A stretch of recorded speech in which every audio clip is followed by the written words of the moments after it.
Malam ini kisah tak cantik, kisah tak indah malam ini. Hujan turun tapi panas di sini. Ini yang tak dilaporkan. Berapa ramaikah tentera Israel yang mati dalam tahun lalu? Berkelimpangan. Berita ini tak sampai ke Malaysia, pasti tak sampai. Pasti. Dan mayat berkelimpangan. Menggambarkan apa yang sedang berlaku yang tidak dilaporkan. Itu sebab kita ada senjata. Senjata senjata maksudnya mereka kalah. Jangan kamu rasa hina untuk memerangi kaum yang tersebut. Sekiranya kamu menderita sakit, sesungguhnya mereka juga menderita kesakitan. Kamu mengharapkan sesuatu pada Allah, sedangkan mereka tak mengharapkan apa-apa. Kamu yang menang. Tiba-tiba Presiden Trump menang kembali. Dia memberikan satu ancaman. Kalaulah tidak dikembalikan tawanan yang kamu tahan, kami akan jadikan Gaza neraka. Kami akan jadikan kamu neraka macam Namrus yang boleh memedukkan matikan. Dan Trump mengatakan dia akan jadikan neraka kepada Gaza. Angkuh, kata. Rupa-rupanya California hanya jadi neraka. Rupa-rupanya California yang menjadi neraka.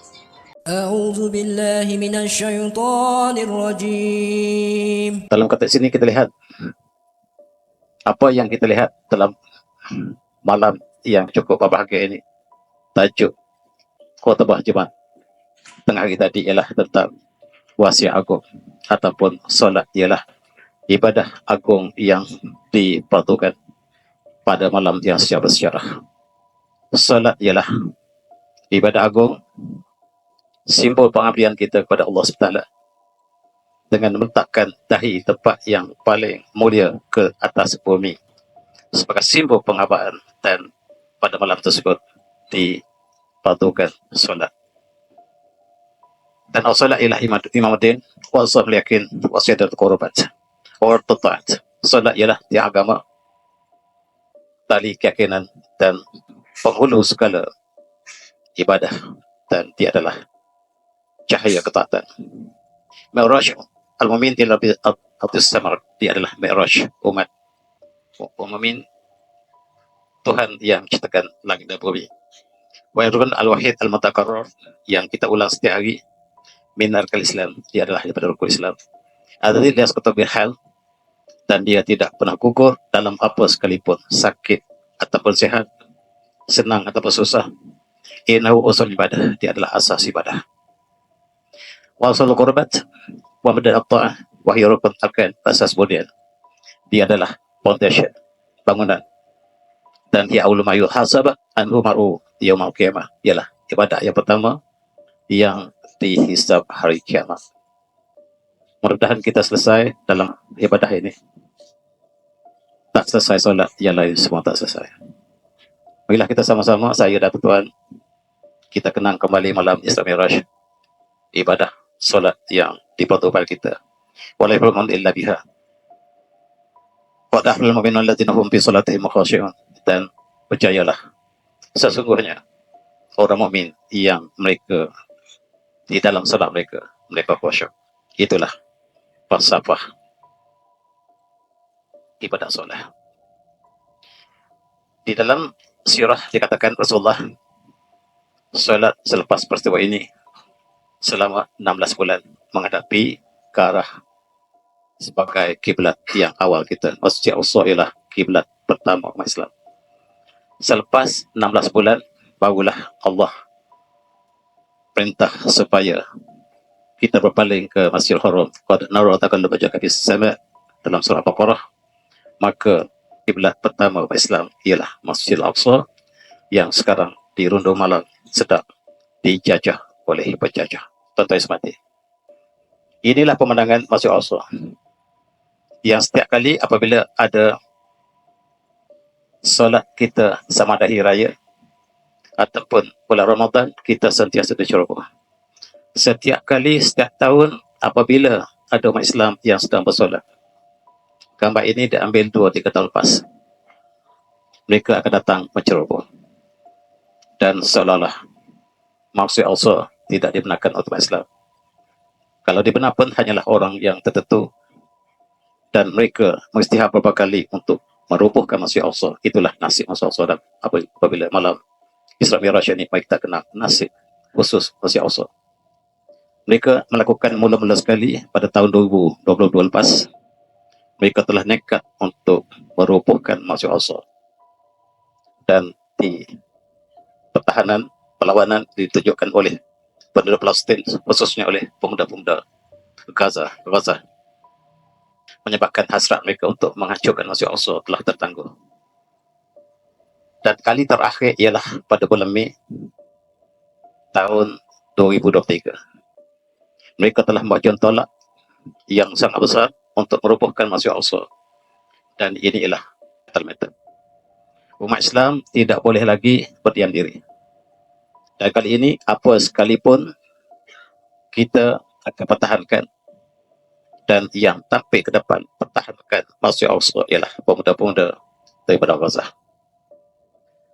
Penduduk Islam lain melihat ancaman yang dihadapi oleh umat Islam, Masjid Al-Aqsa. Dan mereka mencadangkan untuk meruntuh Masjid Al-Aqsa pada 8 Oktober tahun 2023. Satu hari sebelum mereka merobohkan Masjid Al-Aqsa, kita istiharkan perang. Perang yang kita makan Masjid Taufan Al-Aqsa ialah masjid peperangan yang diisytiharkan untuk pertahankan Masjid Al-Aqsa. Berita yang sampai ke negara kita, Hamas memulakan peperangan. Mereka tidak menyebut bahawa Masjid Al-Aqsa akan diruntuhkan pada 8 hari bulan Oktober pada tahun 2023. Dan tuan-tuan, apa yang berlaku ialah di bawah Masjid Al-Aqsa mereka telah bina sinagog. Di bawah Masjid Al-Aqsa, tepatnya di bawah Dome the Rock, mereka telah gali berbelas meter di bawah dan mereka telah lengkap membina rumah ibadat orang Yahudi, panggilnya sinagog. Mereka bina pada tahun 2017 secara rahsia dengan harapan pada tahun yang kemudiannya mereka akan runtuhkan Masjid Al-Aqsa dan bangunan ini akan dinaik ke atas. Itu perancangan mereka. Mereka lengkap mempunyai struktur yang tersusun. Inilah sebagai asas kepada Haikal Sulaiman yang mereka dakwa sebagai, mereka juga sebut sebagai Data Temple, untuk menggantikan Masjid Al-Aqsa. Dan itulah sebab kita isytiharkan perang pada 7 Oktober 2023. Ini ialah pada tahun 2019, Wakil Presiden telah datang meresmikan sinagog yang berada di bawah Masjid Al-Aqsa. Maksudnya, mereka akan runtuh di atas bila-bila masa. Tetapi Allah pelihara sampai hari ini, hasrat mereka masih tertangguh. Dan itulah sejarah Masjid Al-Aqsa, perjuangan di antara benar dan palsu, perjuangan antara jihad dan perancangan jihad mereka yang kita saksikan, yang telah berlaku selama 400 hari lebih. Dan kita lihat pertumpahan darah yang banyak pertahankan masjid. Walaupun dalam berita dikatakan bahawa peperangan antara Gaza dengan Israel, tetapi apa yang berlaku ialah Masjid Al-Aqsa menjadi tema dalam peperangan ini. Tuan-tuan yang saya hormati, kalau kita perhatikan, Masjid Al-Aqsa ialah tanah wakaf yang diwakafkan oleh baginda Rasulullah kepada sahabat yang bernama sahabat Tamim Ibn Aus Dari. Sebahagian dari tanah di Masjid Al-Aqsa ini ialah tanah wakaf yang tidak boleh disentuh oleh siapa. Dan masjid tanah wakaf inilah yang telah diceroboh oleh Israel. Di situ juga tanah wakaf yang diwakafkan oleh Nuruddin Raja terkenal Az-Zaki. Begitu juga kemudian diwakafkan oleh beberapa ulama kita, pemerintah kita sejak daripada dinasti Toqaniyah dan sebagainya. Ketika Abbasiyah, ketika Umayyah, sebahagian daripada bumi di sebelah bumi wakaf yang harus dipertahankan sampai kiamat. Tidak boleh diceroboh, hatta oleh umat Islam sendiri. Tetapi sayang, masjid yang menjadi kiblat utama Islam ini telah ditahukan oleh mereka. Kita kembali ke belakang. Bagaimana jatuhnya Masjid Al-Aqsa ini?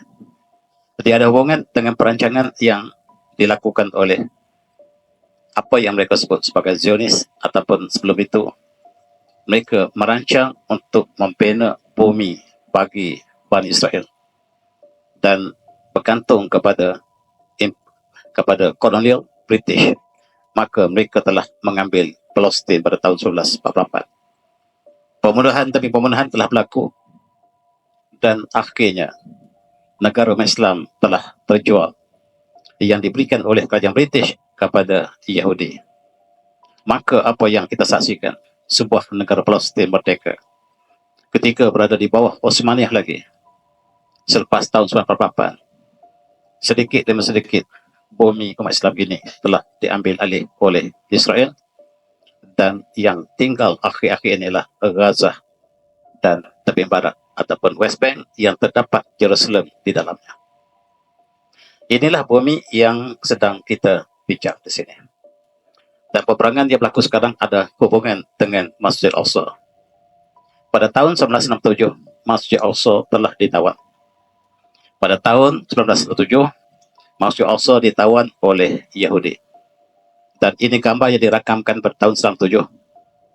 Mereka telah bersedia untuk meruntuhkan Masjid Al-Aqsa pada tahun 1967. Tetapi Allah selamatkan. Ketua mereka nama Mursyid Daya ketika itu. Mursyid Daya mengatakan, saya bagi pandangan saya, tuan-tuan, dialah sebagai komander tentera ini. Kalau kita runtuh Masjid Al-Aqsa hari ini, saya bimbang umat Islam akan bersatu, yang menyebabkan kedudukan Israel akan tercabar. Sekarang kita menentang negara Arab, tetapi sekiranya kita rubuh Masjid Al-Aqsa, kita bimbang seluruh dunia umat Islam akan bersatu dan memberi kekuatan yang berbiasa untuk mereka bersatu melawan kita. Saya cadangkan kita tangguh untuk dirubuhkan pada tahun 1967. Itulah sejarah awal kita. Dan inilah Jerusalem yang telah ditawan oleh mereka pada tahun 1967. Kawasan Jerusalem Timur telah jatuh ke tangan mereka. Sejak itu, umat Islam tidak dibenarkan masuk kecuali dengan kebenaran mereka. Mereka beri syarat untuk masuk ke Masjid Al-Aqsa ialah orang yang sudah mencapai usia yang sudah tua. Pemuda tidak dibenarkan. Dan mereka mengawal Masjid Al-Aqsa sejak tahun 1967. Dan cita-cita mereka ialah untuk menghancurkan, merobohkan dan segera menaikkan apa yang mereka sebut sebagai Salaman Temple. Mereka sebut tak temple. Tuan-tuan, pada tahun 1973, mereka membakar. Mereka membakar Masjid Al-Aqsa yang ketika itu Tunku Abdul Rahman menjadi setiausaha negara Islam yang berpusat di Jeddah. OIC itu. Tengku memberikan pandangan yang memberikan kritikan yang sangat pedas apabila Masjid Al-Aqsa dibakar. Ketika itu, Perdana Menteri Israel yang membakar Masjid Al-Aqsa ini bernama Khotami, seorang wanita Israel, rakyat Palestin. Dia akui dia rakyat Palestin. Apabila dia ambil tanah Palestin, dia diangkat jadi Perdana Menteri Israel dan dia membakar.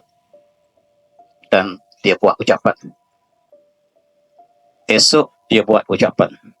Tengah ucapan dia dalam bahasa Arab. Indama akhrana al-Qudus lam anatailat al-layl. Wa taqatu anna al-Arab satnazihin min kul habib usabin nahwa Israel. Wa indama bisa sabih alimtu aqantu annana amam ummatin naimah. Apa dia kata? Dia kata, kita bakar masjid ini. Memang kita bakar. Sengaja kita bakar. Kita nak tes umat Islam. Kita nak tes umat Islam, apakah mereka sedar, apakah mereka sayang masjid ini atau tidak. Lepas saya bakar, malam itu saya tak dapat tidur. Malam itu saya tak dapat tidur sebab saya jangka semua umat Islam akan bersatu daripada Indonesia sampai ke Afrika, sampai ke seluruh dunia akan bersatu, akan hancurkan Israel pagi itu. Tetapi bila pagi telah menjelang, setenang air di tasik, tidak ada apa-apa yang berlaku. Dan sedarlah kita bahawa kita menghadapi umat Islam yang sedang tidur. Umat Islam sedang tidur. Awas, jangan bagi mereka bangkit. Kita teruskan dodoi mereka. Kita bina Hollywood supaya kita dodoikan mereka dengan skrin, dengan filem. filem ini kita supaya pemuda mereka akan bersesak di panggung wayang ketika itu. Kita ciptakan ikon-ikon dalam pelakon-pelakon kita, dalam rancangan S yang diserahkan pada Hollywood. Dan kita juga bina studio-studio besar dalam S yang maksudnya sport. 3S yang kita cadangkan kerana kita ingin tidurkan Islam. Kalau mereka bangkit, mereka akan pertahankan Masjid Al-Aqsa. Tetapi ternyata mereka tidur. Yang kedua ialah sport. Kita bina setiap negara mereka stadium yang besar. Mereka berada dalam studio daripada tengah hari sampai ke subuh. Biar mereka lupa segala solat mereka. Solat yang diiktisari kepada Isra Mi'raj. Benar tuan-tuan? Bila kita ada studio yang besar, maka kita leka di studio. Inilah perancangan mereka. Yang ketiga ialah seks.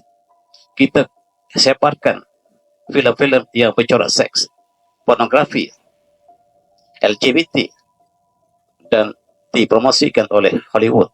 Inilah perancangan daripada pembakaran Masjid Al-Aqsa. Dan supaya kita terus tidur dan umat Islam tertidur sampai hari ini. Apabila Masjid Al-Aqsa diceroboh, kita lihat pemuda-pemuda yang sedikit yang membantu ia pertahankan. Yang lain hanyalah melihat daripada jauh. Tengku menyatakan bantahan melalui OSC. Tetapi bantahan suara hanyalah dikondem di Bangsa Bersatu. Bangsa Bersatu bersidang dan kondem. Kemudian Israel pakar lagi. Mereka persendakan apa yang dilakukan oleh Bangsa Bersatu sebab mereka yang lantik pegawai-pegawai utama Bangsa Bersatu. Dan kita dipermainkan oleh mereka. Dan kita hari ini dalam setiap khutbah, Ya Allah selamatkan Al-Aqsa, telah dibaca seluruh dunia. Suara kita hanyalah doa, doa, dan doa. Itu saja. Sedangkan dia berjuang berdepan dengan Israel ialah sebagai pemuda yang sedikit. Dalam konteks ini, inilah juara mereka. Ben Ghafir namanya. Dia tidak sabar lagi untuk meruntuhkan Masjid Al-Aqsa. Berkali-kali dia cadangkan dalam parlimen. Dalam parlimen, dia cadangkan berkali-kali kenapakah kita masih membiarkan Masjid Al-Aqsa tegak. Sepatutnya 10 tahun lepas kita telah roboh. Setiap kali. Kalau tuan tak nak roboh, biar saya yang roboh. Dia yang bawa jentolak tadi. Pada tahun 23, dia yang buat jentolak, tuan-tuan. Tahun ini dia pergi lagi dengan provokasi dia supaya umat Islam menentang dan dia berhak untuk menghancurkan Masjid Al-Aqsa. Berkali-kali dia datang ke Masjid Al-Aqsa. Walaupun itulah dilarang oleh Bangsa Bersatu, tuan-tuan. Mereka ingin membina apa yang mereka sebut sebagai Solomon Temple. Apabila mereka sebut Solomon Temple, mereka menuduh Nabi Sulaiman kafir. Walhamdulillah. Dan Allah istiharkan wama kafir Sulaiman. Nabi Sulaiman tidak kafir. Sebab mereka tuduh Nabi Sulaiman kafir sejak dulu. Dan sekarang mereka sebut Solomon Temple, maksudnya Nabi Sulaiman AS membina kuil. Walhamdulillah. Inilah yang menjadi penentangan antara benar dan batil. Dalam konteks ini, tuan, kita lihat negara jiran kepada Masjid Al-Aqsa. Maka saya sebut, tuan, Jordan, Saudi, UAE, Qatar, Mesir, dan Bahrain hanya melihat. Masjid Al-Aqsa diceroboh setiap kali kita ada perayaan hari raya ataupun bulan puasa. Mereka sudah ada ikatan dengan Israel. Mereka telah mengadakan normalisasi. Normalisasi maksudnya mengiktiraf Israel sebagai entiti yang sah. Mereka memujuk Indonesia supaya mengiktiraf dalam bentuk normalisasi. Indonesia tolak. Mereka juga approach Malaysia. Saya dipahamkan Malaysia juga tolak. Dan negara Arab di sekeliling Masjid Al-Aqsa telah mengadakan hubungan dengan Israel. Dan mereka ada perjanjian tidak boleh mengambil hal dalam konteks pencerobohan Israel ke atas Masjid Al-Aqsa. Alangkah naib sejarah Islam. Dan yang bebas merdeka ialah pemuda-pemuda Gaza yang sedang berjuang sampai hari ini. Tuan-tuan sebati. Israel dan saudara mereka daripada negara Arab. Cukup malam. Ketika Hamas berperang dengan Israel, laut disekat oleh Yaman dan Algeria maka yang memberikan makanan kepada Israel ialah Dubai.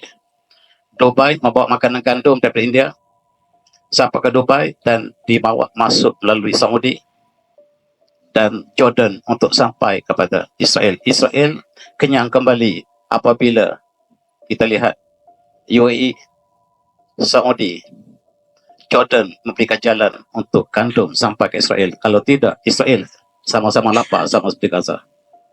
Dan kita lihat umat Islam bukan bersama dengan perjuangan pertahanan Masya Allah. Inilah yang kita kesal, tuan-tuannya. Negara-negara yang telah mengadakan normalisasi termasuklah UAE, Bahrain, Jordan, Mesir, Sudan, Maroko, dan tuan-tuan lihat. Mereka akan tambah satu persatu. Saudi dalam perancangan mereka untuk mengadakan normalisasi.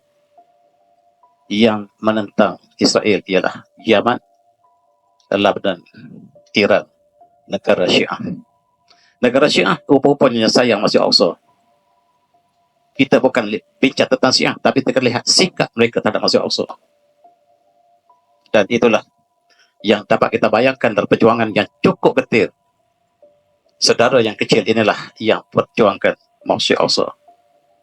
Negara lain, mereka lebih berpura-pura. Di depan mengatakan, mari kita sama-sama lawan Israel. Di belakang mereka bersama Israel. Dan inilah cukup menyayat hati kita apabila yang kita harapkan. Dan perkara ini terus berlaku sampai hari ini. Dalam konteks ini, ketika Presiden Trump kali pertama, ketika dia menang kali pertama, dia telah mengisytiharkan melalui New World Order bahawa Jerusalem akan menjadi pusat pemerintahan New World Order. Yang sekarang berada di New York, kita akan pindahkan ke Jerusalem. Jerusalem menjadi pusat pemerintahan baru New World Order dan harus diambil bukan sahaja Jerusalem, tetapi ada kawasan-kawasan yang ditentukan kemudiannya. Bahkan ditentukan sejak zaman-zaman, iaitu daripada Sungai Nil sampai ke Sungai Furat, ialah bumi yang menjadi pusat kepada New World Order yang baru. Dan untuk sampai kepada cita mereka, maka peperangan harus diisytiharkan. Trump ketika Presiden dalam ofis yang pertama dulu, dia isytiharkan Jerusalem, kapital kepada Israel. Dan sejak itulah perjuangan terus perjuangan. Dan kita flashback kepada Taufan Al-Aqsa yang kita isytiharkan peperangan, dan ketika itu pemimpin Hamas bernama Syekh Ismail Haniyah membuat ucapan yang menggegarkan jiwa kita. Dia mengatakan Masjid Al-Aqsa fi khatrin haqiqi waladina maklumat mu'akkadah بأن احتلال يحاول بعض السيادة الكاملة عند المسجد. Ini sebab kita perang. Kita mendapat berita yang sahih. Masjid Al-Aqsa akan dirobohkan tahun ini.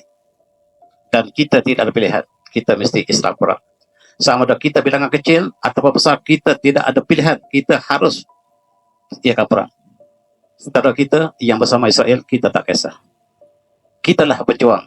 Kita hanyalah bilangan yang sedikit. Dan bila kita turun pertahankan Masjid Al-Aqsa, yang nama peperangan ini ialah Taufan Al-Aqsa, iaitu peperangan pertahankan Al-Aqsa. Dan pasabah kita adalah An-Nasr atau Syahadah, menang ataupun kita syahid. Tidak ada pilihan ketiga. Kita turun, kita menang, atau kita syahid. Tidak ada pilihan ketiga. Dan kita turun, kita tak kembali lagi.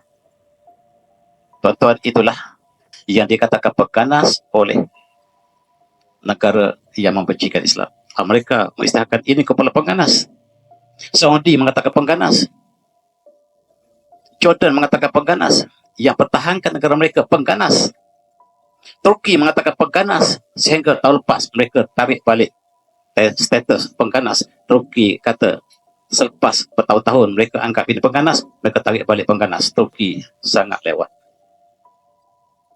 Inilah pejuang-pejuang yang sedang berjuang. Hari ini tuan-tuan, 473 hari peperangan ini berlaku. Dan kita dengar Keadaan Senjata sedang melakukan. Sebelum Keadaan Senjata, kita lihat banyak pergelimpangan. Banyak mati setiap hari dan ketika. Kelaparan dan kematian disebabkan penyakit. Penderitaan demi penderitaan yang kita telah lalui tahun 1948 berterusan sampai hari ini. Dunia hanya melihat bangsa bersatu hanyalah persendakan. Apabila bangsa bersatu mengeluarkan satu resolusi, dipertikaikan oleh negara yang menyokong Israel, maka yang berjuang ialah sebuah daerah bernama Gaza. Gaza sebesar Kelang menentang Israel yang disokong oleh Amerika dan separuh dunia. Separuh dunia menyokong Israel memerangi bukan sebuah negeri, sebuah kampung. Bukan sebuah kampung, sebuah daerah. Gaza bukan sebuah negara.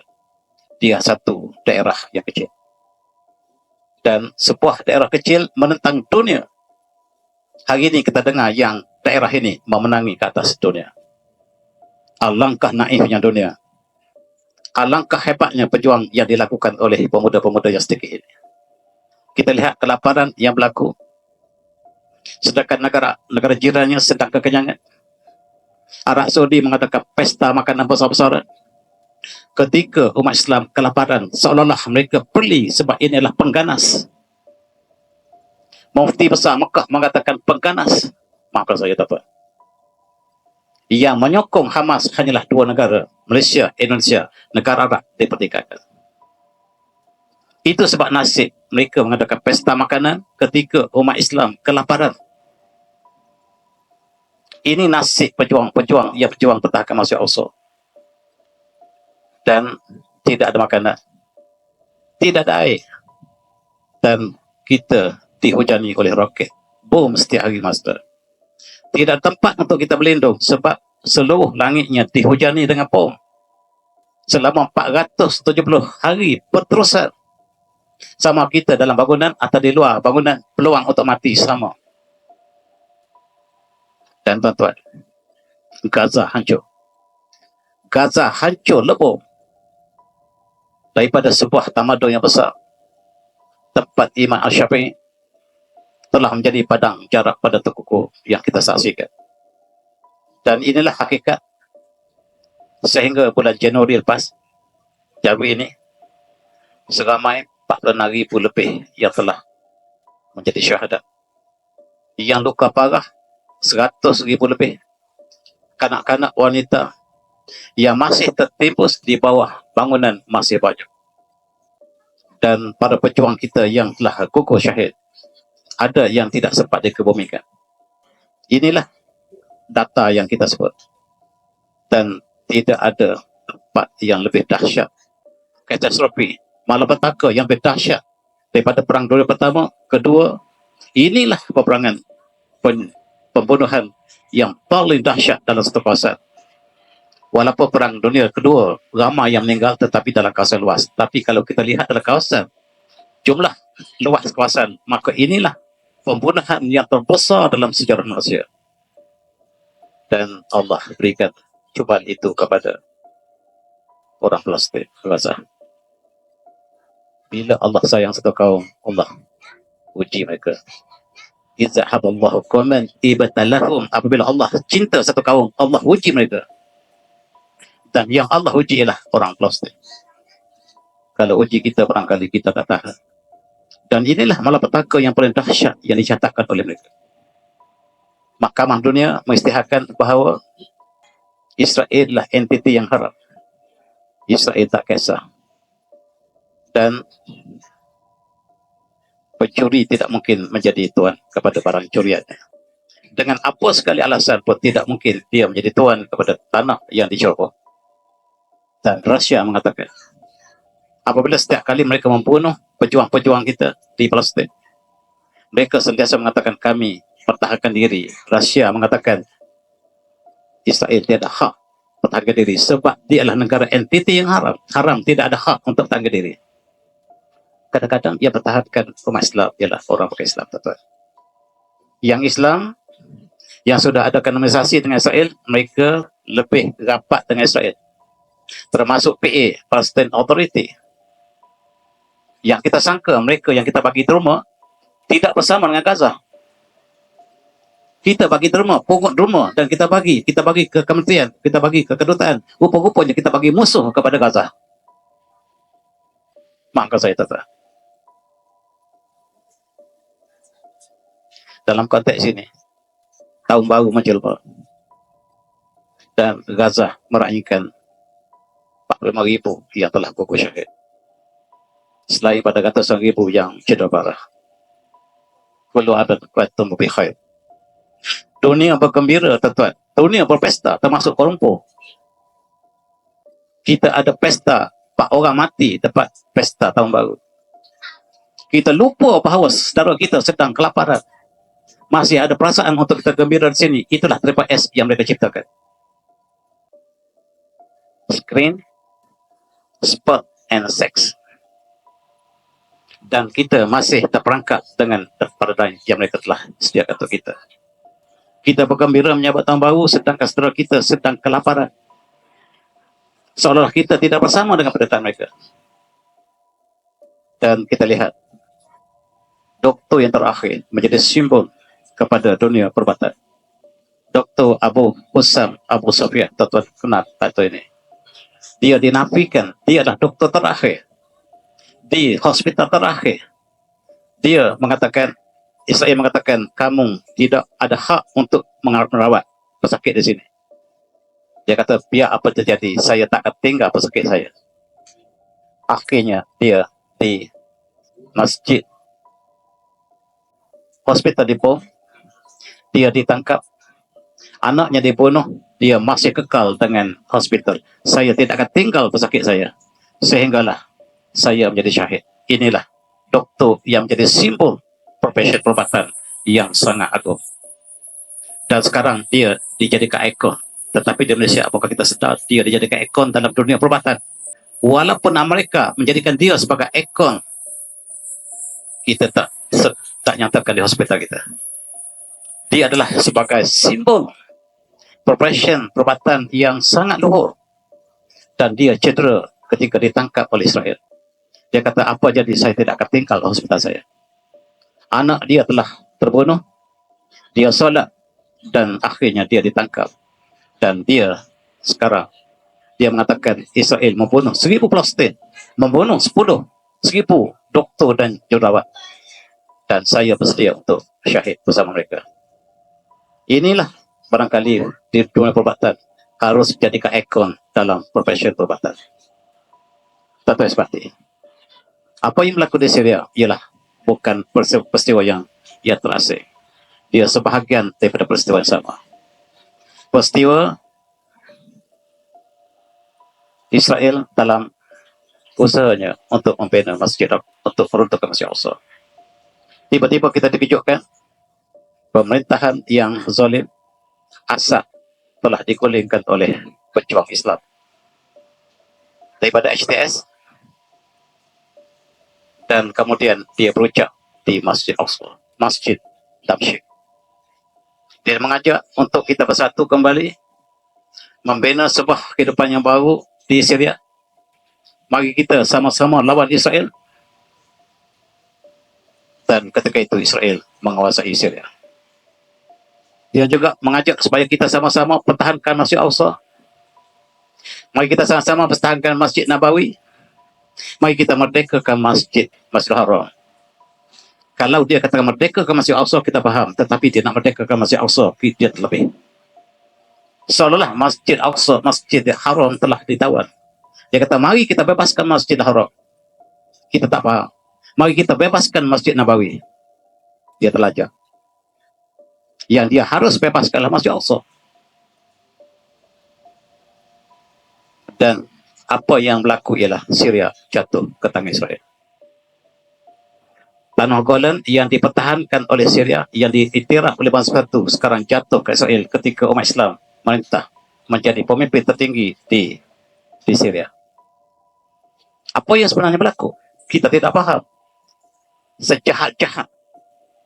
Sejahat-jahat Assad, Bukit Golan masih di bawah kuasa bangsa bersatu yang tidak boleh ceroboh. Sebaik saja kuasa Islam menguasai Syria, tiba-tiba jatuh. Bukit Golan jatuh. Gunung yang sangat-sangat penting di sini.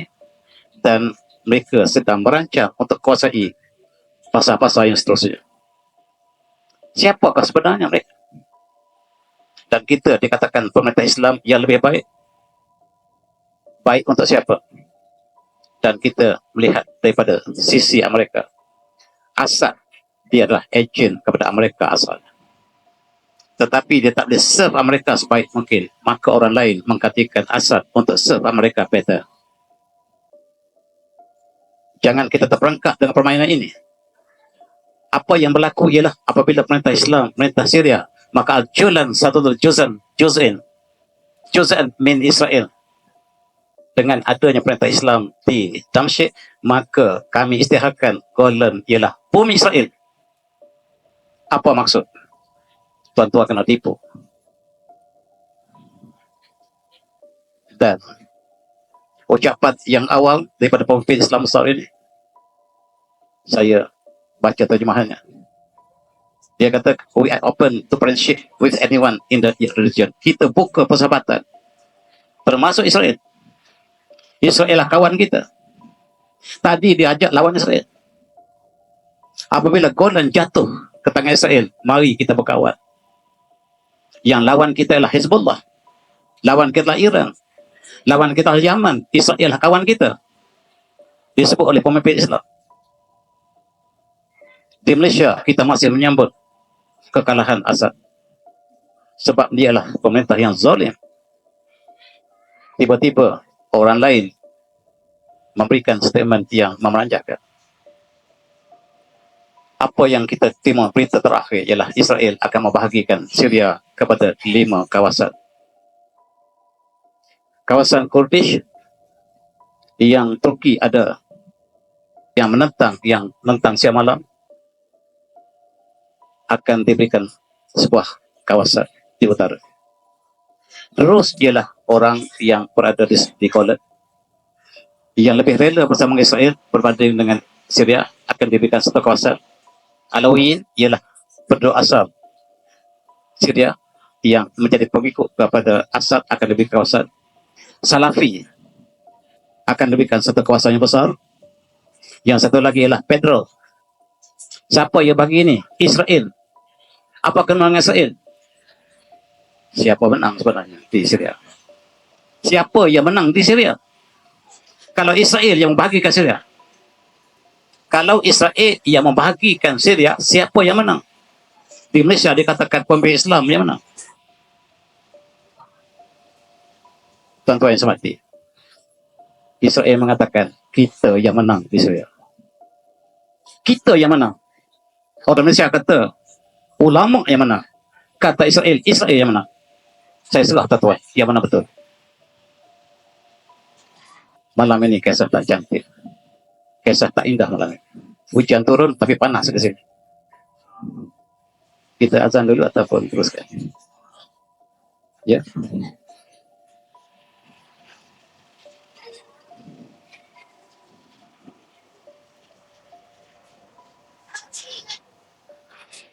Rupa-rupanya Turki yang bersama menjatuhkan Assad. Akan tiba masanya. Perancangan mereka jatuhkan Saddam sudah jatuh. Jatuhkan Assad sudah jatuh. Wajib Erdogan akan jatuh. Iran akan jatuh. Kita bagi ruang azan dulu. Silakan. Menjelang tahun baru 2025, kita lihat kebangkitan Hamas luar biasa. Dilaporkan di barat, semua telah hapus. Hamas telah hapus. Gaza telah hancur. Itu dilaporkan di barat termasuk negara kita. Rupa-rupanya tidak sebagai mereka sangkakan.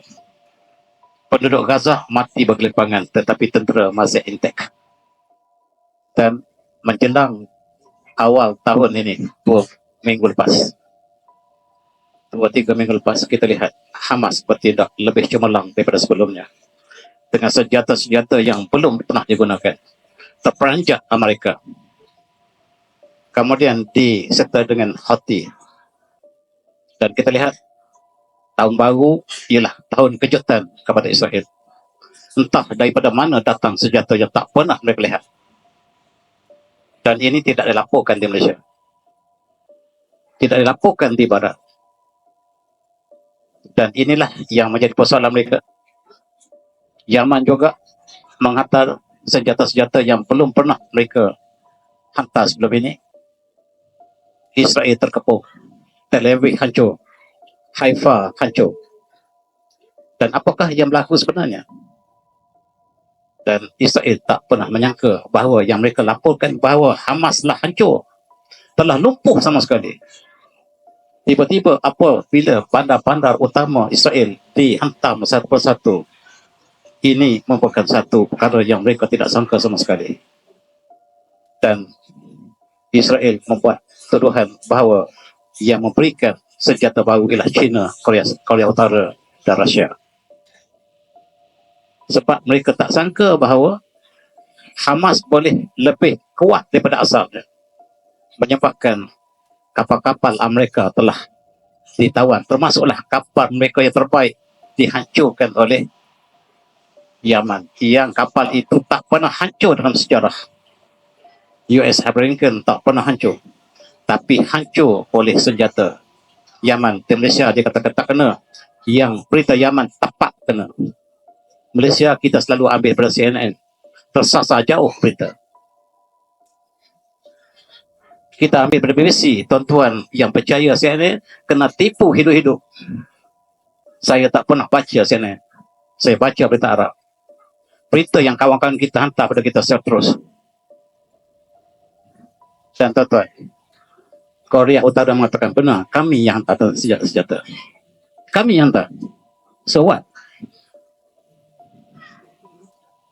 Yang kamu hantar kepada Israel itu, kenapa? Boleh. Kematian tentera Israel berkelimpangan. Ini yang tak dilaporkan. Berapa ramaikah tentera Israel yang mati dalam tahun lalu? Berkelimpangan. Berita ini tak sampai ke Malaysia. Pasti tak sampai. Pasti. Dan mayat berkelimpangan. Sebahagian mereka campak dalam laut. Tentera yang datang daripada India, yang bersama dengan tentera Israel, dicampak ke laut. Rupa-rupanya India banyak menyertai tentera Israel. Daripada tentera-tentera NATO yang bersama, kebanyakan pakai baju Israel, termasuklah tentera Amerika daripada Delta Elite. Delta Elite, tentera terbaik dunia, berkelimpangan mati. Yang menjadi penasihat pada ramai dunia, Alpha, Delta Force Amerika mati berkelimpangan, termasuk komander mereka. Ini satu perkara yang tidak dapat kita disangka oleh Israel. Mutu biwazikum, Allah kata, mutu biwazikum, menggambarkan apa yang sedang berlaku yang tidak dilaporkan. Itu sebab kita ada senjata. Senjata maksudnya mereka kalah. Dan tuan-tuan, Allah memberikan merakam Al-Quran Al-Subhanahu wala tahinu fi tawalqaw in takun ta'lam fa innahum ya'lamun kama ta'lamun wa tarjunallahi marjun wa kana Allahu liman hakimah. Jangan kamu rasa hina untuk memerangi kaum yang tersebut. Sekiranya kamu menderita sakit, sesungguhnya mereka juga menderita kesakitan. Kamu mengharapkan sesuatu kepada Allah, sedangkan mereka tak mengharapkan apa-apa. Kamu yang menang. Wa kana Allahu liman hakiman. Allah Maha mengetahui, Maha bijaksana. Kalau kamu sakit, ayat ini turun pada Rasulullah. Kalaulah Rasulullah dengan tenteranya sakit dalam peperangan Ahzab, dalam peperangan Badar, tetapi tentera juga merupakan kekalahan. Mereka juga sakit. Dan kamu, umat Islam, mengharapkan tarjun Allah. Wa tarjun Allah memanlar rajul. Kamu harapkan keridhaan Allah, sedangkan mereka tidak mengharapkan apa-apa. Tuan-tuan, tiba-tiba Presiden Trump menang kembali. Dia tidak ada satu peristiwa yang terasing. Dia adalah kait-mengait. Dan dia diangkat oleh umat Islam yang menyokong, antara sebab kemenangan kepada orang yang masuk Islam ini. Dan dia mengatakan, kami akan menjadikan Amerika kembali hebat. Dalam konteks Hamas, dia memberikan satu ancaman. Kalaulah tidak dikembalikan tawanan yang kamu tahan, kami akan jadikan Gaza neraka. Kami akan ciptakan, jadikan kamu neraka macam Namrus yang boleh memedukkan matikan. Dan Trump mengatakan dia akan jadikan neraka kepada Gaza. Angkuh, tuan-tuan. Rupa-rupanya California yang jadi neraka. Rupa-rupanya California yang menjadi neraka. Allah balikkan. Dan kita dengar 2 minggu lepas, Los Angeles, pusat Hollywood yang kita sebutkan tadi, pusat untuk perancangan menjatuhkan Islam dalam Triple S telah terbakar. Pintu neraka di sini bukan di Gaza. Dalam konteks ini kita lihat, bermula di McDonald, hancur sebuah kota yang sangat megah, tak dapat diselamatkan, merebak ke seluruh kawasan. Katanya hari ini belum padam lagi. Bukan saja merebak di Los Angeles, telah sampai ke San Francisco dan telah menjala ke New York. Sedangkan di bahagian timur Amerika sekarang sedang salji 1 meter dalam salji, terbakar di sebelah barat. Dan ialah kota yang paling ditakuti di Amerika. Saya pernah bawa satu rombongan negara ke sini. Kementerian mengatakan jangan keluar daripada Airport Lakes, Los Angeles, sebab di situ sangat banyak bahaya jenayah. Tempat yang banyak berbagai-bagai masalah ini telah terbakar. Rumah-rumah yang megah, teknologi mereka datang untuk menghancurkan, untuk memadamkan kebakaran, tak berjaya. Dan mereka bangga dengan teknologi mereka. Rupa-rupanya tidak ada satu pun yang dapat menyelamatkan mereka daripada tentera Allah, api dan angin. Api dan anginlah tentera Allah. Bila kita sebut tentera Allah, datang kawan-kawan kita, profesor-profesor kita. Kamu sikit-sikit sebut Allah, sikit-sikit sebut Allah. Beritahu dia, tak ada selai daun yang jatuh kecuali dengan kena Allah. Beritahu dia. Apatah lagi peristiwa yang besar ini? Apa lagi peristiwa besar ini? Untuk kita ambil tiba. Dan akhirnya mereka ambil cangkul. Tuan tengok dalam berita, mereka ambil cangkul. Mereka perli kita kena cangkul. Mereka kena cangkul akhirnya. Untuk mengelak api merebak ke tempat yang sebelahnya, mereka kena cangkul. Tak sempat dah guna helikopter. Yang dia perli kita kena cangkul dulu. Inilah wa makaru wa makrullah wallahi khairul makirin. Ini ialah Los Angeles menjadi exactly seperti Gaza. Gaza yang dia kata akan jadi neraka, yang jadi neraka ialah Los Angeles. Allah balikkan dalam masa satu malam. Dan itulah untuk kita ambil iktibar umat Islam dan bukan Islam.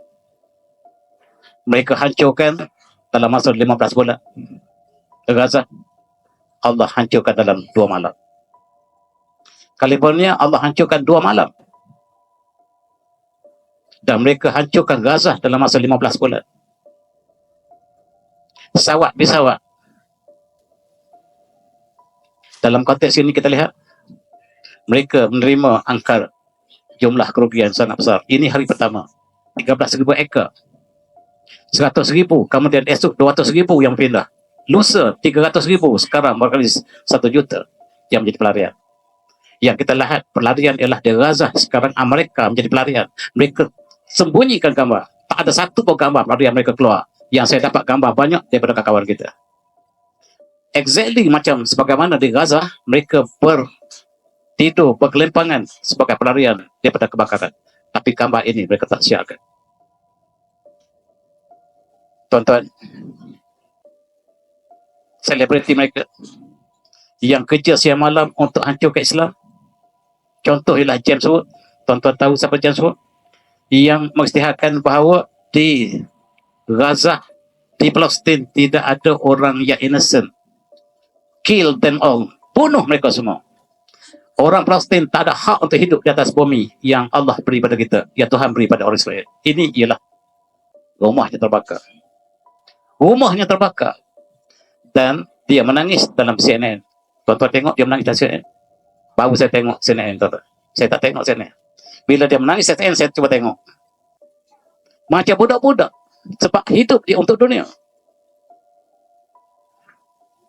Dan tempat yang terbakar di Los Angeles exactly seperti Gaza. Tempat yang terbakar di California dilukis kembali sama seperti Gaza, cuma berbeza lah luas. untuk kita berfikir. Yang profesor kata, sikit-sikit Tuhan, sikit-sikit Tuhan. Sebab dia ajar demikian di barat. Saya pun belajar di barat juga. Tuan-tuan, apa yang berlaku di Los Angeles memberikan impak kepada dunia. Dan supaya manusia mula berfikir. Mereka yang angkuh dalam masa 2 malam, Allah jadikan sama seperti Gaza. Dan mereka mula berfikir tentang apa yang dialami oleh Gaza selama ini. Dan dalam konteks ini kita lihat, bukan saja kebakaran, gempa bumi datang, merepak, kemudian ke San Francisco katanya, datang angin yang kedua, apa nama, anak apa pula. Dan mereka diberikan berbagai-bagai ujian untuk mereka kembali ke pangkal. Dan kita dengar Trump membuka parlimennya dengan Quran. Saya tak tahu benar atau tidak. Apakah ini memberi impak dalam peristiwa ini? Dan ada orang beritahu saya, sama ada berita benar atau tidak, istrinya telah mulai Islam. Istri Trump, saya diberikan berita begitu. Itulah berita angin, tidak dapat disahkan. Apakah peristiwa ini mengubah pemikiran mereka atau tidak? Allah. Dalam konteks ini kita lihat, Amerika telah jatuh ekonomi merodong. Wang fiat US dollar yang dicetak tanpa ada emas di-challenge oleh PRISS yang menjadikan emas sebagai dasar kepada wang ini. Dia mengajak pada dunia Islam yang dipelopori oleh China dan Rusia. Kata Rusia, kamu umat Islam, Malaysia khususnya, kamu bayar zakat dengan emas 2,5%, tapi kamu gunakan US dollar yang tidak ada emas. Bagaimana kamu bayar zakat 25% kalaulah emas tidak ada? Tiba-tiba Putin mengajak kita pula tentang zakat. Benar tuan-tuan, uang 2,5% ialah emas. Kalau emas tak ada, kenapa bayar 2,5%? Yang mengikat duit kita dengan Amerika fiat money yang dicetak tanpa ada sebarang komoditi. Dan apabila ada BRICS diperkenalkan, maka US dollar pun berakhir. End of dollar, US dollar. Tuan-tuan yang masih main forex, hati-hati, US dollar akan hancur dalam masa singkat, insyaAllah. Jangan percaya saya harap saya salah.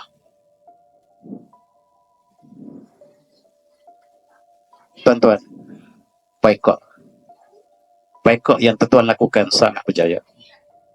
Menyebabkan Israel kehilangan 125 bilion dengan segala ekonominya. Carrefour ditutup di Oman.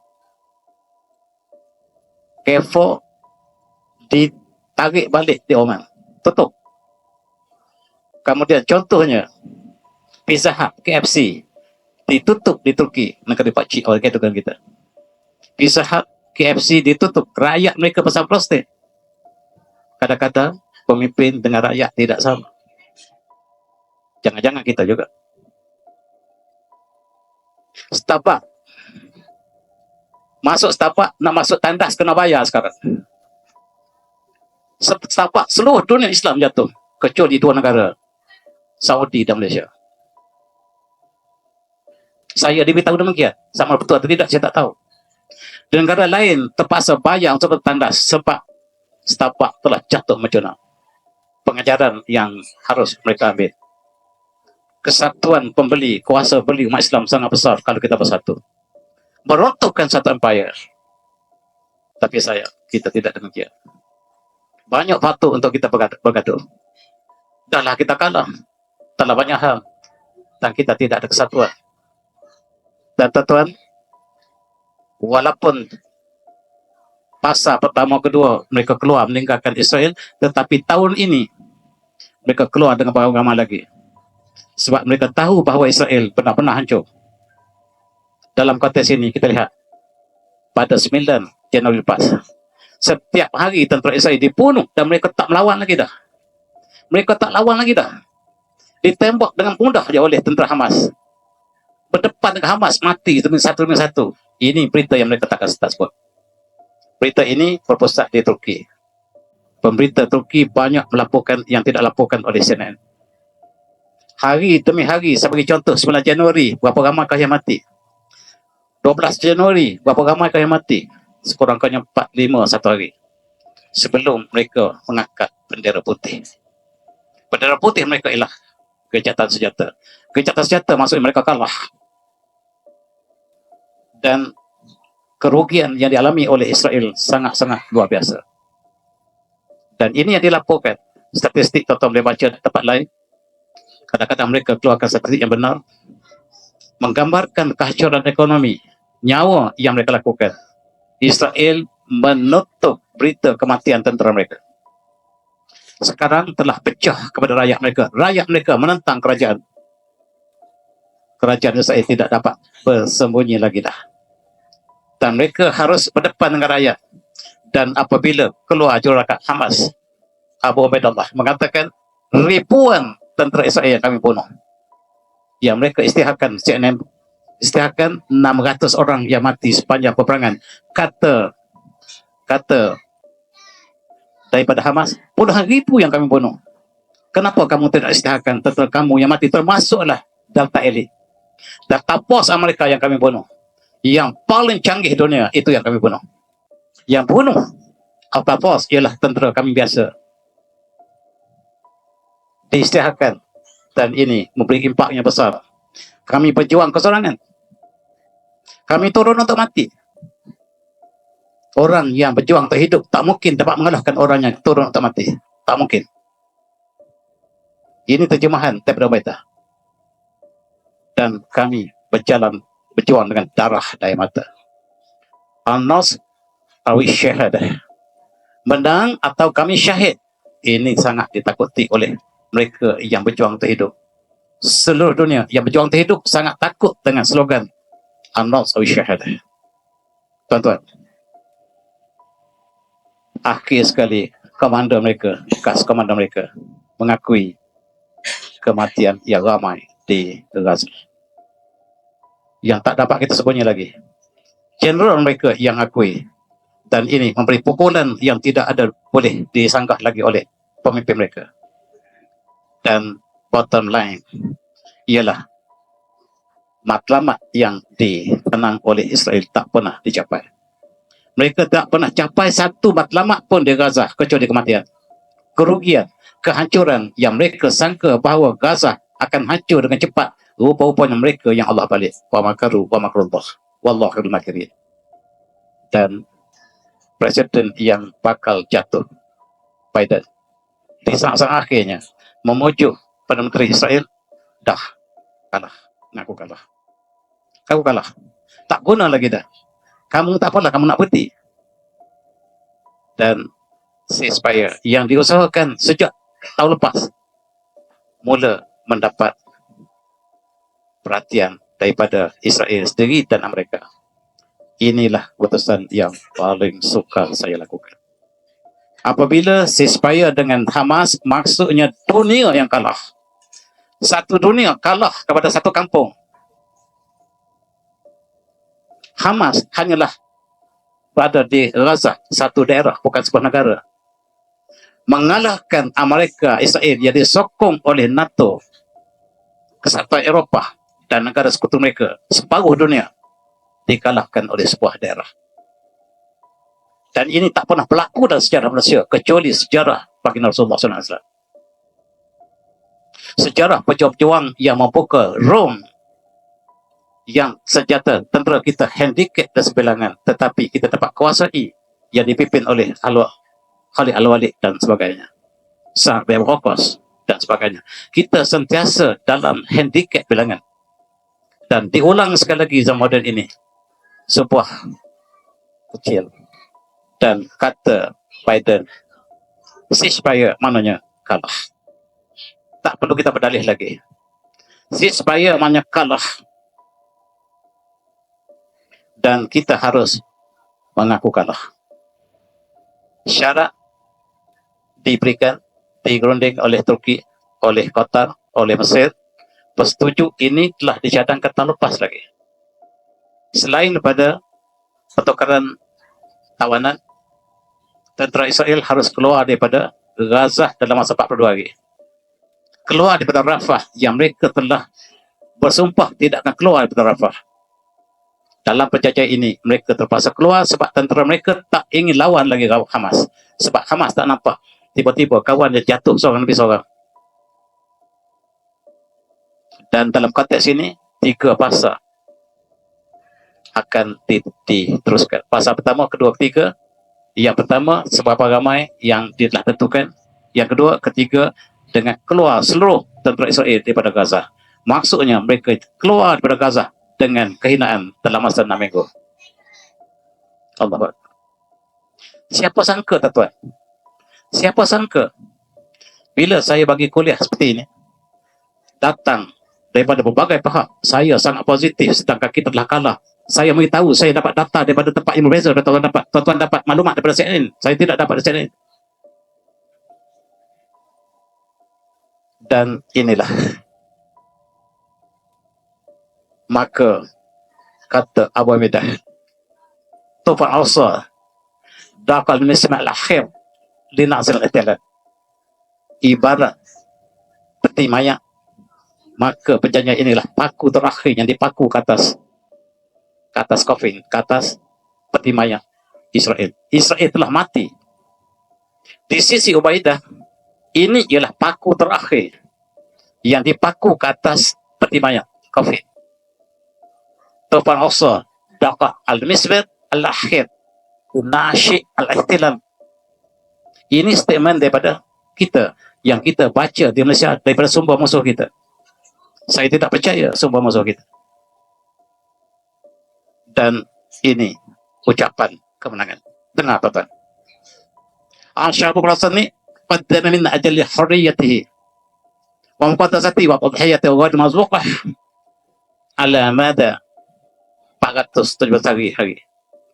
Inilah kemenangan bangsa Palestin kita yang berjuangkan kemerdekaan, pertahankan bumi suci kita, Masjid Aqsa kita. Atadiyat ad-dima al-azimah allati bazalha al-syab al-basadi lan tazaba suda. Perjuangan kita tidak sia-sia, tuan-tuan. Penasyaru bil alam al-kabirah allati yu'aniha al-bana al-syabana. Kita telah menderita penderitaan yang sangat dahsyat. Wa yasaman at-tahrir al-muqaddasah wal insan al-muqaddasah. Dan ia harga untuk kita bebaskan Masjid Aqsa. Tuan-tuan, takkan berdiri pada rumah kita dengar ucapan dia. Ataupun tak faham bahasa Arab. Sayang, tuan-tuan, kita telah Islam 500 tahun. Baca Quran tak faham dalam bahasa asal. Bahasa Al-Quran ialah bahasa utama kita. Apakah kita tidak malu Allah turunkan Al-Quran untuk kita dan kita tak faham bahasa yang Allah turunkan bahasa Al-Quran? Saya dan terutama kita tidak pernah lewat untuk kita kembali. Dan sekurang-kurangnya kita mengetahui bahasa Al-Quran. Itulah hak asas kita. Hak asasi manusia. Hak asasi manusia. Dan diteruskan ucapan yang panjang, tuan-tuan. Saya tidak sempat untuk membaca satu persatu. Tuan-tuan lihat dalam teks asal ucapan Abu Ubaidah. Ucapan kemenangan. Seperti dan diakhiri dengan Sadaqa wa'dah wa nasara 'abdah. Ini janji Allah yang benar. Wa antazundahu wa hatamallah zabahdah. Allah yang mengajukan, bukan kita. Kita berjuang dan kemenangan ialah Allah yang berikan. Ingat adik-adik belakang. Tugas kita adalah berjuang, kemenangan ialah bukan tugas kita. Kadang-kadang kita tak sabar kemenangan. Tengok apa yang dilakukan oleh pemuda Hamas. Tak pernah sampai sangka yang dia dapat mengalahkan dunia. Ini satu, bukan mukjizat, quote and quote, yang sangat ganjil berlaku dalam dunia moden hari ini. Gaza tantasir. Gaza telah menang diisytiharkan oleh Allah. Berita Malaysia belum sampai. Berita Malaysia belum sampai. Yang menanglah Gaza. Di Malaysia kata kita senjata. Sedangkan diisytiharkan oleh Abu Ubaidah bahawa Gaza tantasir. Gaza telah menang. Dan tuan masih belum percaya. Diisytiharkan oleh pejuang kita yang berjuang. Dan apabila gencatan senjata, maksudnya mereka tidak boleh melawan lagi. Dan mereka keluar daripada Rafah. Yang mereka bersumpah mereka tak akan keluar daripada Rafah. Mereka telah keluar. Dan umat Islam bersujud. Pejuang-pejuang kita bersujud pada pukul 11 pagi. 9, 10 bulan lepas, 2-3 hari lepas. Ialah kemenangan yang kita tunggukan. Janji Allah lah benar, sadaqa wa'dah. Yang kita kembali kepada peperangan Azab ketika zaman Rasulullah. Sebagaimana dikepungnya Gaza dikeliling dengan tembok yang besar, demikianlah yang berlaku pada zaman Rasulullah. Dan Madinah terkepung dengan parit, dan tentera Ahzab berkampung di luar untuk menentang Rasulullah. Tiba-tiba Bani Quraidah yang melakukan perjanjian dengan Rasulullah telah peluk hari tersebut. Dan Allah rakamkan dalam surah Ahzab, cukup menggegarkan perasaan kita. Bagaimanakah perasaan Rasulullah ketika dikepung, kemudian Bani Quraidah telah peluk pada Rasulullah dan sangat-sangat sempit dada. Dan demikianlah Allah beri kemenangan pada Rasulullah. Demikianlah Allah beri kemenangan kepada pejuang-pejuang di Palestin, tuan-tuan. Inilah saat kebahagiaan, as-sa'adah, ar-rahmah mustarah di Gaza yang kita dapat lihat daripada gambar ini. Mereka keluar beramai-ramai dengan kesyukuran, perahal buka berduma, dan air mata kegembiraan telah mengalir. Terlalu gembira yang kita sambut dengan air mata. Inilah yang sedang dialami di Palestin. Dan kita lihat seluruh Eropah, mereka sama-sama merayakan kemenangan ini. Di Malaysia saya tidak lihat lagi. Di seluruh Eropah, sama ada Sweden, Finland, negara yang musuh Islam, rakyat mereka bangkit dan merayakan kemenangan. Di Indonesia sudah ada, di Malaysia saya tak nampak.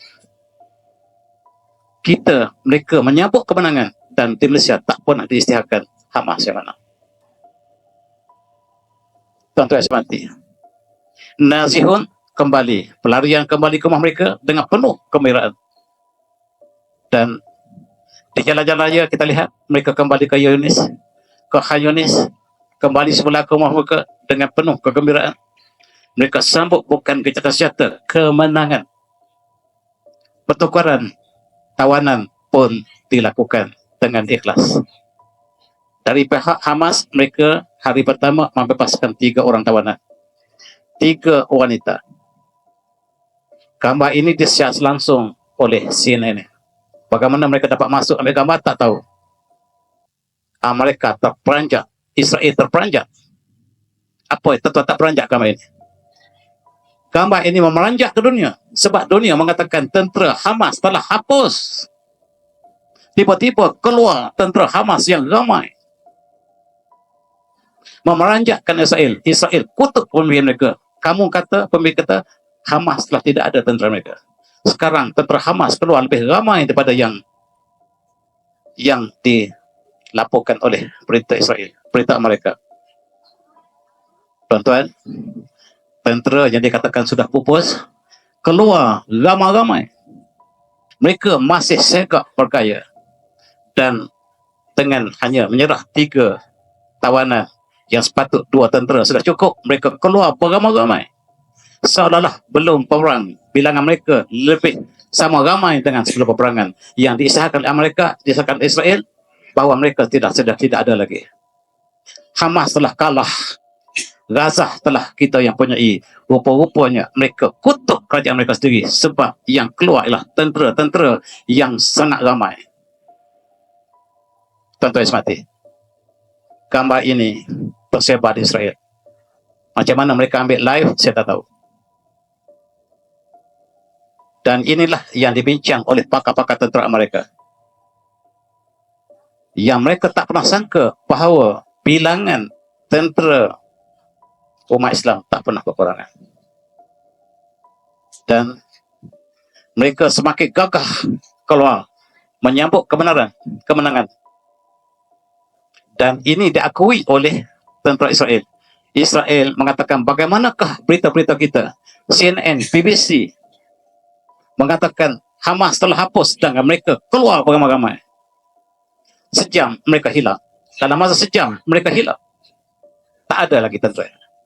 Kemana mereka pergi? Ini tak dapat dijawab oleh pakar-pakar peperangan Israel dan Amerika. Mereka keluar ramai-ramai, hilang dalam masa sejam. Tak dapat trace lagi. Ini ialah perkara yang berlaku depan mata kita. Dan inilah perkara yang disembunyi oleh Amerika. Blinken ialah pembunuh paling besar di dunia ini. Dia mengatakan sebenarnya kita tahu Hamas tak pernah kalah. Yang kalah kita. Dan kata Blinken, tentera Hamas tak pernah berkurang. Tentera Hamas sebenarnya tak pernah berkurang. Dilaporkan Indonesia habislah tenteranya. Saya pergi satu kuliah seperti ini di Putrajaya yang ketua-ketua tentera kita. Mereka kata saya salah. Sebab tentera Hamas hapus. Saya kata mereka intek. Dan kali saya jumpa sekali lagi dengan bakal bekas ketua tentera kita dipercaya, saya akan sebut berita ini. Blinken mengatakan tentera Hamas tak pernah berkurangan. Yang telah gugur diganti dengan ramainya. Memang itu disebut oleh Hamas. Kami hanya turunkan 5,000 satu masa. Dan kami ada ramai di belakang kami. Kami tak keluar ramai. Kami keluar 5,000. 5,000 gugur. 5,000 akan menggantikan yang lain. Kami keluar 5,000 paling ramai. Menentang 100,000. Termasuk tentera India. Tentera Myanmar. Tentera Thailand barangkali. Walaupun Thailand menafik. Dan ini ialah proses. Setiap tembakan. Dipung, hancur, tapi benihnya tersebar. Jangan bom buah tembakan, dia akan merebak. Inilah falsafahnya. Kalau anda bom buah tembakan, dia akan tersebar dan keluar benih merata dunia. Inilah ibadat yang sedang berlaku. Kegembiraan tak dapat disembunyi lagi. Masjid Al-Aqsa harus dibebaskan. Dan pastilah dengan wudhu, insyaAllah kita akan sadak bersama jemaah di Masjid Al-Aqsa dalam masa Aqsa yang dibebaskan, kata pemimpin Hamas. Kita sama-sama bersalat berjemaah di Masjid Al-Aqsa. Yang Masjid Al-Aqsa akan dibebaskan insyaAllah. Dan harap Ramadan ini, Ramadan paling bahagia yang kita akan turun sama-sama bersalat tarawih, kata pemimpin Hamas. Dan itulah harapan kita. Jangan lupa, itu harapan kita. Mereka musuh ada beberapa cara. 2 hari lepas, 20 Januari, 4 hari lepas, Trump mangkat sumpah sebagai presiden yang baru. Dan panglima perangnya telah bersedia untuk menghadapi kita. Ini ialah Menteri Keselamatan yang kiri. Yang kanan Marco Rubio telah bercakap tadi. Kemudian Menteri Pertahanan yang baru ialah Peter Heges atau Pete Heges. Penasihat pro bono ialah Jared Kushner yang telah berperanan tadi. Masing-masing mengeluarkan statement yang menakutkan. Dan ini ucapan Trump yang telah bersumpah. Apa sumpahnya? Jerusalem akan jadi pusat New World Order. Apa maksud pada kita? Apakah kemenangan yang berlaku di Gaza di-share oleh Jordan, Saudi, UAE dan lain-lain Mesir atau tidak? Atau Malaysia pun juga tidak bersama dengan merayakan kemenangan ini. Dan Masjid Al-Aqsa yang kita bincang. Ini juga menerima satu tamparan besar sebab mereka tidak pernah membatalkan usaha untuk meruntuhkan Masjid Al-Aqsa. Tugas diberikan kepada orang ini. Namanya lah Michael Waltz. Tugasnya let Israel finish the job. Sebelum ini Trump tak sempat untuk hancur Masjid Al-Aqsa. Dan sekarang let Israel finish the job. Ini ialah sumpah mereka. Bila 3-4 hari lepas mereka mengangkat sumpah. Peter Heges mengisytiharkan perang salib. Ini Menteri Perang Secretary of Defense. Kalau kita Menteri Pertahanan. Tuan-tuan, dia mengatakan tugas yang diberi Trump kepadanya adalah demolition of Al-Aqsa. Tugas utama hancurkan Aqsa. Dan kita masih tidur. Orang isytiharkan Masjid Al-Aqsa akan diruntuhkan dan kita masih tidur. Alhamdulillah dalam setiap Jumaat saudara negara, ya Allah selamatkan Al-Aqsa. Masa itu kita tidur kadang-kadang. Ini ialah review yang bakal mengambil peranan besar terhadap umat Islam. Tuan-tuan lihat apakah yang dia sebut? Ialah kita hapuskan Hamas. Itu tugas saya. Tugas ialah to complete education of Hamas in Gaza. Itu tugas dia. Sedangkan Hamas sudah menang. Maksudnya kemenangan Hamas tidak selamat. Tuan-tuan, ini ialah menteri khas. Namanya ialah Elon Musk. Orang paling kaya yang disayangi oleh seluruh dunia, termasuk Malaysia. Apakah misinya? Hancurkan Gaza seperti kita hancurkan Jerman dan Jepun. Maksudnya kita ganapkan yang tuan-tuan sanjung. Rupa-rupanya musuh besar umat Islam.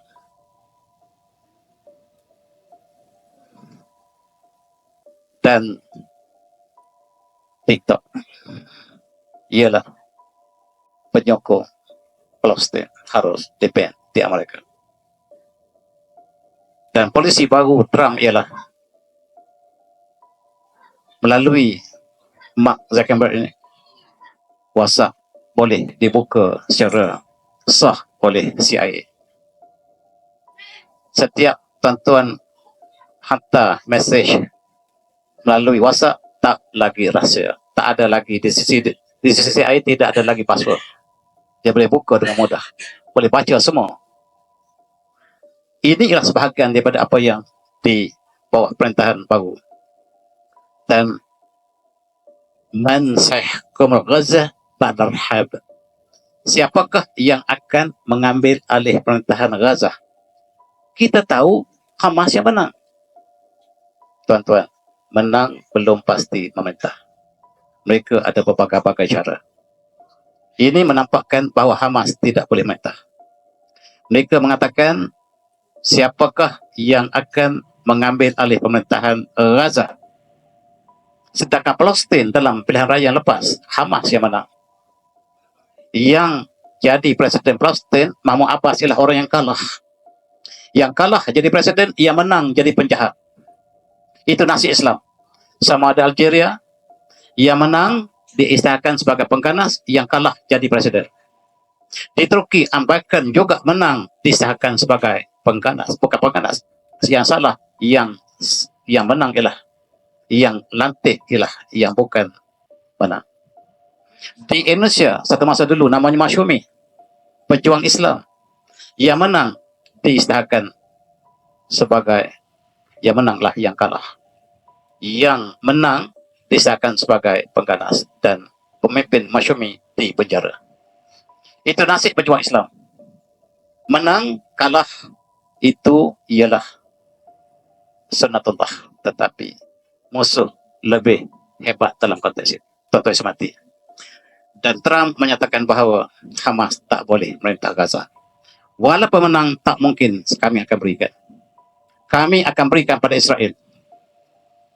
Orang kasar atau orang yang zalim, apa yang berlaku pun di bawah kebenaran, mereka tak akan tirah kebenaran. Dan mereka telah menyatakan bahawa Hamas tidak mungkin dapat mengulangi pemerintahan di Gaza. Apa maksudnya? Dan kami akan berikan kepada Mahmud Abbas. Mahmud Abbas akan mengambil Gaza untuk sementara. Yang kalah akan mengambil kawasan orang yang menang. Dan tuan-tuan hantar dermak pada dia. Dan Israel beritahu kami nak ambil yang Abbas punya pun kami nak ambil. Bukan saya Gaza, yang Palestin, West Bank pun kami nak ambil. Itu dia. Selama ini Abbas bersama dengan Israel, dan sekarang Israel isytihar kami nak ambil West Bank. Ini ialah nasib kita yang bekerja sama dengan musuh. West Bank tidak selamat, tuan-tuan. Sebenarnya kami nak ambil satu kawasan yang besar. Sebab Yahudi di Amerika tak sabar lagi untuk pindah ke tempat asal negara mereka. Kata bekas pemimpin mereka. Itu sebenarnya berlaku. Dan apakah yang jadi kepada orang Gaza? Orang Gaza, kita hantar Indonesia. 2 juta akan dihantar ke Indonesia. Tempat baru Indonesia buka. Di Borneo. Ini disebut oleh Trump. Trump mengatakan 2 juta penduduk Gaza akan dihantar ke Indonesia.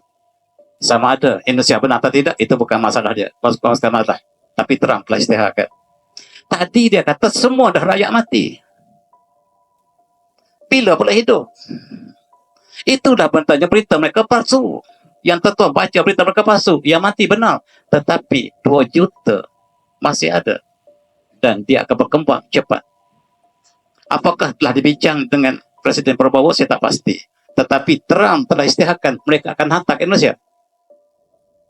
Sebelum ini mereka kata Thailand tempat yang potensi. Hari ini kata Thailand kami tak benarkan siapa masuk. Termasuk China. Sebab Thailand dijadikan pusat perjalanan antarabangsa. Sebab bila kami bebaskan visa untuk China, maka Thailand menjadi pusat perjalanan antarabangsa. Kata Thailand, berita yang kita terima hari ini. Tuan-tuan, apakah ini telah dibincang dengan Indonesia atau tidak? Statement telah keluar. Saya harap berita ini tidak benar. Tuan-tuan yang semati, Amerika akan menjadi besar kembali. Apa yang berlaku ialah New World Order yang baru. Dan maksudnya dunia akan kita perintah, kita akan ambil Panama, kita ambil Canada, Greenland, kita ambil Cuba, Mexico dan lain-lain. Hebat tuan-tuan. Hebat tuan-tuan. Mereka sudah menukar Teluk Mexico kepada Teluk Amerika hari ini. Dan keluar billboard di mana ini saya tak pasti. Canada not for sale, Panama not for sale, Greenland not for sale, Amerika sold to Israel. Ini yang keluar sebab Trump isytiharkan kami akan ambil Greenland, kami ambil Canada. Canada ialah penyokong kuat Amerika Israel. Tiba-tiba bila sudah selesai kerja, Canada pun dimakan, Mexico pun akan diambil, Cuba akan diambil, dan Greenland akan diambil. Tuan-tuan, dengan Gaza pun kalah. Dengan Gaza pun kalah. Ada hati nak ambil Greenland. Inilah bekas jenis mereka. Mengatakan rupa-rupanya terang ialah the last straw. Terang akan menghancurkan bukan sahaja Amerika tapi Israel. Nama Israel akan buruk selama-lamanya. Orang akan benci pada Israel. Termasuklah negara yang menyokong Israel. Dan ini kesan yang dilakukan oleh Trump dan Israel. Kamu akan dibenci sepanjang sejarah. Kamu akan dijadikan seperti ini. Dan mereka sudah tahu bahawa kes mereka akan dibawa ke Mahkamah Dunia. Lebih awal mereka ganti hakim baru ICJ dengan orang yang menyokong Israel. Apa maksudnya? Mereka akan melakukan keburukan yang besar di Palestin. Dan mereka sudah bersedia bahawa dunia akan bawa kes ini ke Mahkamah Dunia, selalunya dijuarai oleh Afrika Selatan. Apabila umat Islam telah dizalimi oleh Israel, umat Islam sudah tidak ada membela umat Islam. Yang membela umat Islam ialah orang bukan Islam, Afrika Selatan, yang tak ada kena dengan Islam. Seolah-olah Islam tidak ada lagi hubungan dengan Palestin. Alangkah hinanya Islam apabila membela umat Islam bukan daripada kalangan umat Islam, tetapi daripada Afrika Selatan. Apakah lagi yang kita nak harapkan pada negara Arab? Dan mereka bersedia dengan hakim baru, hakim yang akan bertindak bagi pihak yang pro Israel. Ini berita yang kita terima sebelum kenyataan syata. Mereka tahu bahawa kes ini akan dibawa ke mahkamah. Siapakah yang bakal berjuang ke Masjid Al-Aqsa? Tidak lain, tidak bukan, ialah pemuda-pemuda ini. Dan tuan-tuan, dalam surah hadis Rasulullah bersabda, diwakilkan oleh Imam Ahmad sebagai detik-detik penutup kita. Iza ba'da al-syam fala kharbikum walan tazata'tum min ummati mansurin la yatuhum man khadrahum hatta takmusah kama qala. Apabila rusak penduduk Syam, Syam ialah Palestin, Jordan dan sekitarnya, tidak ada sebarang kebaikan pada kamu lagi, tetapi akan muncul satu kumpulan kecil, ta'ifatum min ummati, satu kumpulan daripada umatku, kata Rasulullah, yang akan berjuang. Mansurin, mereka akan diberi pertolongan oleh Allah SWT. La yarduhum man khadalhum, orang lain tak sokong mereka. Tetapi Allah yang beri pertolongan mereka. Dan mereka akan terus berjuang hatta tatmasah. Dan mereka terus berjuang sampai hari kiamat. Siapa kumpulan ini? Yang Allah beri pertolongan kepada mereka. Mereka tidak disokong oleh orang lain. Barangkali sudah muncul, barangkali belum muncul. Dan inilah pemuda-pemuda yang pertaruhkan nyawa mereka, darah mereka pertahankan masya Allah. Dan mereka, Umaidah mengatakan, kami berjuang kesendirian. Kami korbankan darah dari mata kami demi untuk pertahankan masya Allah. Dan kami turun, sama ada kami menang atau kami syahid. Jahizul ma'rakatit tawilah, kami sudah bersedia untuk berjuang dalam masa yang lama. Kami tahu kemenangan ini bukan kemenangan yang terakhir. Kami bersedia untuk berjuang dalam masa yang lama. Perjuangan sampai hari kiamat. Ini sumpah pejuang-pejuang yang sebenarnya tetap. Dan kami tak akan tunduk kepada musuh Allah. Lan narka. Kami tidak akan sujud, kami tidak akan rokok, kami tidak akan tunduk pada siapa. Dan kami akan terus berjuang. Dengan darah dan air mata. Tuan-tuan yang semati. Negara yang menyokong Israel warna biru. Tuan-tuan cuba cantumkan semua yang warna biru, letak satu tempat. Separuh dunia. Separuh dunia menentang satu daerah bernama Gaza. Yang menang ialah daerah. Ini tak masuk akal. Akal manusia tak masuk. Tak ada siapa yang percaya. Tetapi telah berlaku. Telah berlaku di ketika zaman moden ini untuk kita ambil iktibar ketika kita menyambut Isra Mi'raj. Wa makaru wa makrullah. Wallahu makrul makirin. Dan mereka melakukan segala konspirasi. Allah merancang sesuatu. Dan perancangan Allah yang menang. Tuan-tuan, inilah intisari apabila kita mengingati kembali. A'udzubillahi minasyaitonir rajim. Subhanalladzi asra bi'amrihi ila minasil haram ila masjidil ladzi ila masjidil aqsa alladzi barakna lahu min ayatina innahu huwas-sami'ul basir. Dan Allah telah ceritakan tentang perkara tentang Bani Israel. Dalam surah Isra Allah menyatakan wa qadaina ila bani Israil bil kitab tafsirun nabi al-ardh maratain wa ta'allunna ulan kabira. Dan kami telah tetapkan pada Israel dalam kitab Torah yang kamu pasti akan melakukan keburukan 2 kali. Keburukan yang melampaui batas. Dan Allah menceritakan kali pertama telah berlaku fa iza ja'u ulahuma ba'athalikum ibadallana uli ba'sin syadidin fajazu ila diyar ila akhir. Dan Allah memberikan janji kemenangan Islam dalam ayat yang terakhir. Wa qulna min ba'dihi li bani Israil. Wa qulna min ba'dihi li bani Israil askunu fa iza ja'u akhirah ji'na bikum lafifa. Dan kami berkata supaya itu kepada Israel, masuklah kamu ke bumi Masjidil Aqsa, bumi Jerusalem. Dan apabila janji kami yang terakhir, kamu akan masuk beramai-ramai ke tempat yang dijanjikan. Dan kata pentafsir barangkali menjadi kubur yang terakhir kepada Bani Israel. Dan kita harap itulah yang bakal terjadi. Dalam ayat ini menjanjikan bahawa Islam akan menang. Dan perjuangan yang panjang ini harus dilakukan dengan penuh ikhlas dan takwa. Dan akhir sekali tatan, marilah kita tutup dengan doa yang syahadu ini. A'udzubillahi minasyaitonir rajim. Allahumma inna na'udzubika fi nuhuri a'daina wa na'udzubika min syurrihim. Allahumma atis syamahum wa barrika jamahum wa syatta qablahum wa zalzil aqdamahum wa zalzil alihim qalbahum min kilabik ya barhar rajabat ya mantaqim ya Allah ya Allah ya Allah. Allahumma ya munzil kitab wa ya mujar sahaba wa ya hazimul ahzab ihsihum wa ansurhum wa sallallahu alaihi wa sallam Muhammad wa sallallahu alaihi wa sallam Assalamualaikum warahmatullahi wabarakatuh.